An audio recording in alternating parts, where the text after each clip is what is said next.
GHMC Shamshabad zone పరిధిలోని బడంగ్పేట్ సర్కిల్లో వారీగా నిధుల దుర్వినియోగం జరిగిందని జి సాయి కిరణ్ ఆరోపించారు. విజిలెన్స్ విచారణ జరిపించాలని కోరుతూ విలేకరులతో మాట్లాడారు. సర్కిల్లో కొందరు అధికారులు బినామీ కాంట్రాక్టర్లతో కుమ్మక్కై శానిటేషన్ తదితర విభాగాల్లో పొంతనలేని బిల్లులు సృష్టించారని ఆరోపించారు.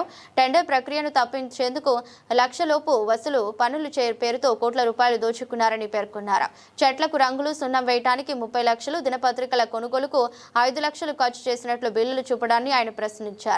ముఖ్యమంత్రి కార్యాలయం, సిఎస్, మున్సిపల్ శాఖ, జీహెచ్ఎంసీ కమిషనర్, కలెక్టర్, ఏసీబీ, రాష్ట్ర విజిలెన్స్ విభాగాలకు ఫిర్యాదులు అందజేశామని తెలిపారు. బాధ్యులపై తక్షణ చర్యలు తీసుకోవాలని డిమాండ్ చేశారు. బడంగ్పేట్ మున్సిపల్ కార్పొరేషన్ లో మేమందరం కూడా కాంట్రాక్టర్లుగా పనిచేస్తున్నాము. అందరం కూడా మేము జిహెచ్ఎంసీ కాంట్రాక్టర్లము.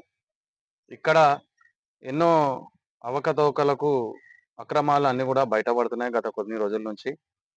అవన్నీ కూడా